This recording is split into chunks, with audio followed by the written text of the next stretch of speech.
Bonjour à toutes et à tous et bienvenue dans ce nouvel épisode des secrets de Photoshop.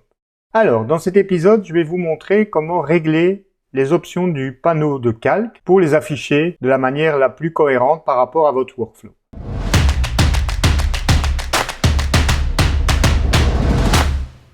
Je vous montre d'abord un petit exemple. Je crée un nouveau calque. Alors, vous voyez ici la taille des aperçus des calques. On peut la modifier en allant ici. À droite de la palette des calques, vous avez ces petits traits. Il suffit de cliquer et vous allez ensuite chercher tout en bas, voilà, options de panneau.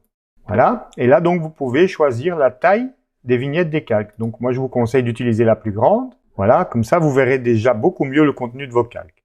Ensuite, je prends l'outil ici de déplacement basé sur le contenu qui permet donc de déplacer un élément dans une photo. Je fais une sélection grossière autour de la barque et je viens la déplacer ici. Je valide en cliquant sur le petit V ici en haut ou en appuyant sur la touche Entrée. Voilà, Photoshop fait son calcul et commande D pour voir le résultat. Alors vous voyez ici dans la palette des calques, en fait, vous voyez l'entièreté du document et donc c'est difficile parfois de voir ce qu'on a fait dans sa palette des calques. Je vous donne un autre exemple.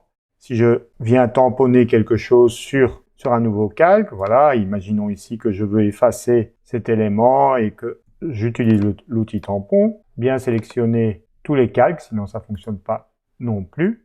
Alt-clic et hop. Et donc là, vous voyez, vous avez un calque vide en fait.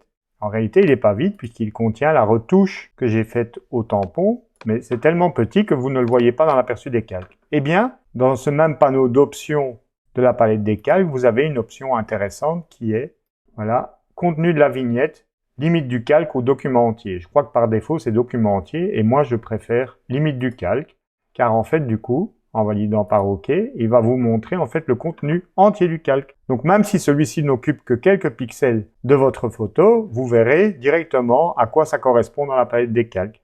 Voilà donc quelques petites astuces qui vont vous permettre de faciliter votre workflow sous Photoshop. Je vous dis à la semaine prochaine pour une nouvelle vidéo des secrets de Photoshop.